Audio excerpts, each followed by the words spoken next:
Welcome to Black Excellence, the show dedicated to highlighting the best and brightest among us to combat the negative media images portrayed about our community. I am your host, Freddie Ra, and I will be with you for the next few minutes discussing a little bit of excellence that you might have missed this week.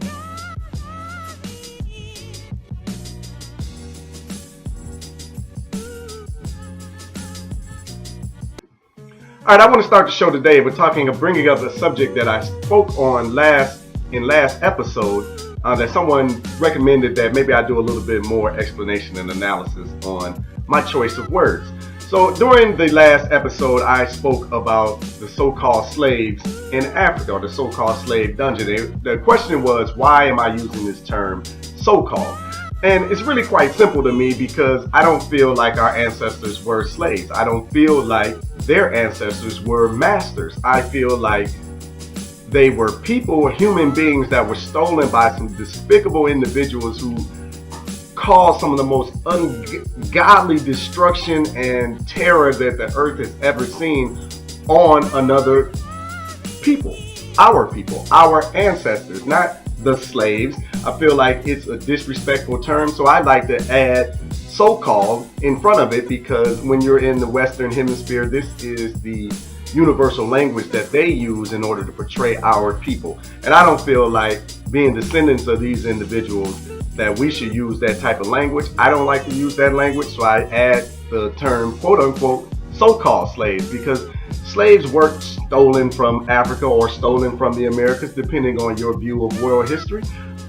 People were, architects were, engineers were, agriculturalists were, farmers were, mothers were, fathers were, aunts, uncles, daughters.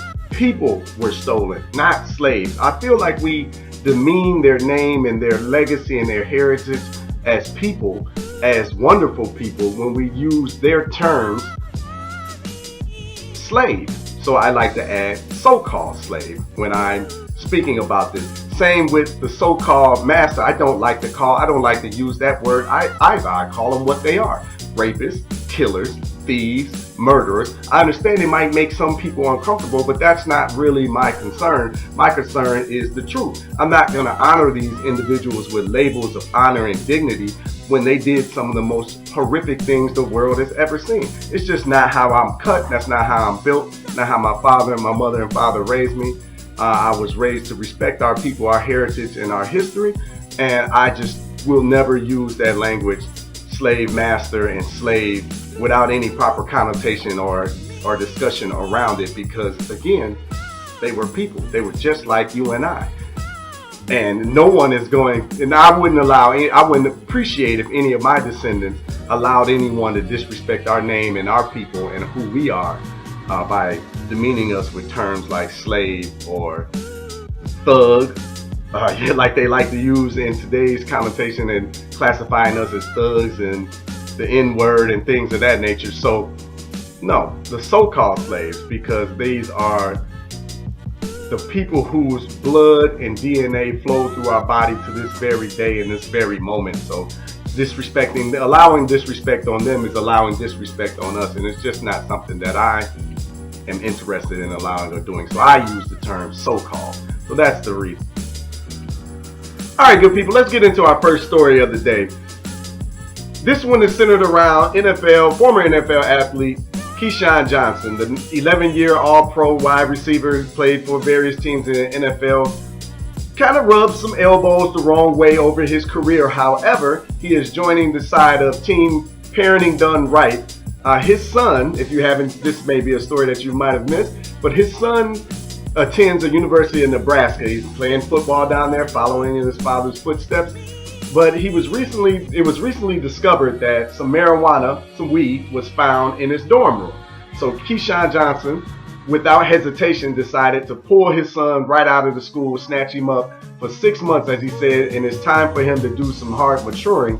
And if the young Johnson is able to mature, then he'll allow him to return back to school. So Keyshawn Johnson said, "I never asked him. At the end of the day, I don't think that decision was in his hands. He squandered that decision. He still wants to play football, and he still wants to play for Nebraska. But if you don't do the things you're supposed to do under the guidelines of me, it's not going to happen. One thing you will not do as my son is you will not embarrass Nebraska. You will not embarrass Mike Riley. You will not embarrass this family. If you mature and you're ready to resume your football career and your academic goals, then Nebraska will be ready to embrace you. Well, Mr. Johnson, there's one thing that I have to say to you, young sir, is absolutely well done, well played. As a father myself of two young men, I believe that we have to be parents and not their friends. Sure, our young people are going to make some mistakes, but they have to understand that there are consequences that come along with mistakes. And as long as he, quote unquote, serves his time, does his 6 months, and I'm sure Keyshawn is going to have the young man doing some wonderful things around the house now that he has him back home. But doing some maturing and really understands that any frivolous decision that you make can lead to worse things. I mean, we know what's going on with black men in the media and the police these days, so to put yourself in harm's way like this, it's just not a good look, and it's not something that we want to wish on our young people. So, but I want to hold Mr. Johnson, Keyshawn Johnson, up in light of great parenting. This is Black excellence unveiled to the utmost, because our excellence of our future starts with our excellent parenting. So I definitely wanted to shine a urban intellectual's light on Mr. Johnson's decision to pull his son after some marijuana was discovered in his dorm room. So parenting done right, hats off to you, Mr. Johnson. Black Excellence Show is brought to you by Urban Intellectual's Black History Flashcard Series. We must teach ourselves and our kids our Black history. White supremacy has led to miseducation and the suppression of our achievements. Our new Black History Flashcards bring our wonderful history to life. This 52-card series provides an excellent foundation to the untold stories of Black history around the world with images and easy-to-digest bullet point information. We are more than how this society narrowly portrays us. It is up to us to learn and share our glorious history to inspire ourselves and future generations. Take a moment to act quickly and you will save 40% off of our Black History Flashcard series. When they're actually released in mid-July, they'll be $24.99, but we have a 40% off savings and you can get shipping and handling included just for $14.99. You don't want to miss out on the special. It's going to be a wonderful treat for you, your family, and your children. Okay, good people, the second story that I want to bring to your attention is that of Curtis Wallstreet Carrol. Mr. Carrol grew up in the ghettos of America, didn't have much opportunity or education. In fact, he couldn't read, write, or spell. Ended up doing a bunch of crimes and found himself in jail, where he learned how to read and actually turned his life around. I'm going to play a little bit of clip from his TED Talk, and you could just see the power of this man's story. Just a small snippet, and then we'll be right back. I mean, how was I supposed to do it? I couldn't read, write, or spell. The skills that I had developed to hide my illiteracy no longer worked in this environment. I was trapped in a cage, prey among predators, fighting for freedom I never had. I was lost, tired, and I was out of options. So at 20 years old, I did the hardest thing I'd ever done in my life. I picked up a book. And it was the most agonizing time of my life. Trying to learn how to read, the ostracizing from my family, the homies. It was rough, man. It was a struggle. But little did I know, I was receiving the greatest gifts I'd ever dreamed of. Self-worth, knowledge, discipline. I was so excited to be reading that I read everything I can get my hands on. Candy wrappers, clothing logos, street signs, everything. I was just reading stuff. I was so excited to know how to read and know how to spell. The homie came up and said, man, what you eating? I said, C-A-N-D-Y, candy. He said, let me get some. I said, N-O, no. So I love that story. I love that Mr. Carrol was able to teach himself how to read, and he found joy and excitement in it and the power and passion behind it as well. But eventually what he goes on to talk about in the TED Talk is he was able to become financially literate. But first he had to learn how to read, obviously, and then he started to learn finances and he learned how to trade stocks and turn his life around by getting money without hitting people in the head and taking it from them and doing it illegally. But what's another additional wonderful thing about Mr. Carrol is not only was he able to get out of jail and find a way to generate and create some money, but he started to give back and started an organization where now he goes back into the prisons and speaks to the inmates and these inmates and teach them financial literacy while they're in prison. So one of his tenets, his important tenet, to reduce the recidivism rate, which is people come out of jail, they really don't have anything, can't find jobs, no prospects, they end up right back in jail. The high recidivism rate in this country, and his way to combat that is to teach them financial literacy, because he talks about it's not really about how much money you make, it's how much money you're able to keep, and this has a lot to do with financial management and a lot of wise financial movement.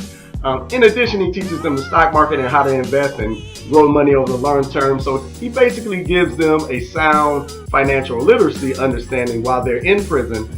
And his program also supplements them while they're outside of prison as well, to keep working with them in developing budgets and money flow analysis and things of that nature to help them not only generate money, but keep their money and have it grow and work for them in the long term. So Mr. Curtis, Wallstreet Carrol, as they call him, hats off to you, brother. He has an amazing story. Be sure to watch the entire TED Talk video. It's only about 11 minutes, but it is absolutely phenomenal. This brother is amazing. He's doing wonderful things, and hats off to him for turning his life around. That's what I'm talking about. Many of us, you don't have to be born with a silver spoon in your mouth or all the opportunities in order to end up displaying black excellence. In fact, shaking off the dirt and building yourself from, a lump of coal into a diamond is really more phenomenal than someone who has everything handed to them. So Mr. Jackson definitely had Mr. Carrol definitely had the odds stacked against him, but he didn't use any excuses. He used the newfound self-worth and literacy that he discovered in prison to turn his life around. So hats off to you, brother. All right, good people, for my third and final story, I want to share with you my favorite athlete of the modern era, Colin Kaepernick. Colin Kaepernick has clearly decided that he is choosing activism over the NFL. Over the past few weeks, you haven't heard a peep of him talking about the NFL or even acknowledging their obvious blackballing of him in the league, despite being a NFL Super Bowl playing quarterback, winning the league championship and leading his team and doing the great things that he's done over his career. It's obvious the NFL is saying that if you kneel for black people, then you will not throw in our league again. It's my hope and my desire that not only the black community, but every community in the country and around the world that claims that they are about equality and freedom stand with the rest of us and ban the NFL. They are clearly making a statement that you can do ungodly things that are actually illegal and still play football in this particular professional organization. But if you stand for black people being shot and killed in the street by the government and police officers, then you can't play in that league. So it's time for he kneel for us. It's time for us to stand and turn our backs on the NFL for him.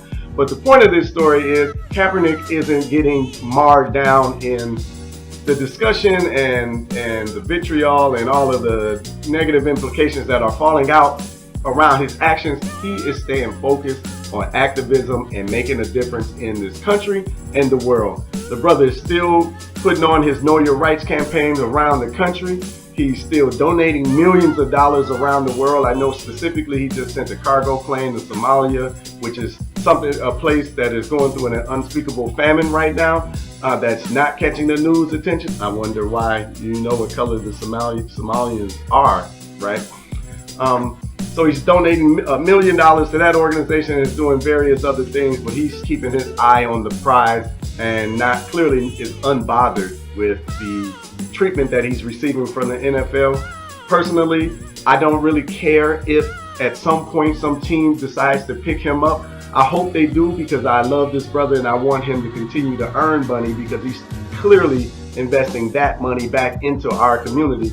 But at this point, I'm done with the NFL, and I've been a lifelong fan my entire life. I was born in 1976. I remember being a Steelers fan, and you got pictures of me 2-3 years old watching football. I grew up in the Detroit area. I'm a Barry Sanders fan, a Billy Sims fan, if you guys are familiar with the NFL back in the 80s. But man, they obviously don't give a damn about people that give a damn about us. So I don't no longer give a damn about them. We won't talk about the NFL. I won't speak about it on my timeline. I'm not playing fantasy football, not watching ESPN segments about it. I'm not discussing it when we're out with the fellas.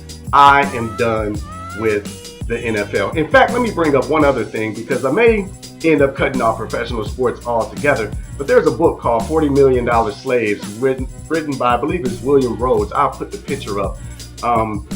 But the book kind of highlights a lot of what's happening to Kaepernick by using the past, and you can see the formation of the Negro League and Rube Foster, and you can talk about Jack Johnson and the black horse jockeys back in the late 1700s, early 1800s, and how all of them were blackballed. The relationship to Kaepernick to the historical sports teams and professional organizations in this country is really sickening. So I think it's time for us to make a stand and stop supporting organizations and people that do not support us.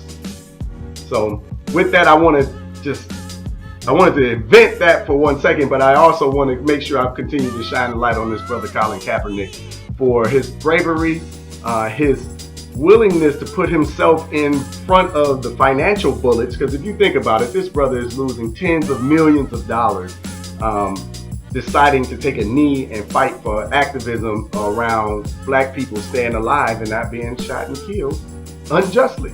I think that is a more than an admirable thing to do. It's commendable, it's honorable, it's everything. And I think that many of us wouldn't miss a day of work over something like this. He's throwing away millions of dollars. At the very least, I think we can turn the damn TV off. So, Colin, here's to you, brother. Stay strong, stay in the fight. Urban Intellectuals got your back, man, through and through. Hats off to you, brother. That's going to do it for Black Excellence today. Hopefully you enjoyed the show. As usual, links for more information about each one of the stories and people that you learned about today will follow in the description. Please take a moment to learn more about each one of them. I want to thank our sponsors for sponsoring the show. Without them, we won't be able to do the types of things that we want to do. If you're interested in becoming a sponsor, please take a moment to drop us an email at info@urbanintellectuals.com. That's info@urbanintellectuals.com.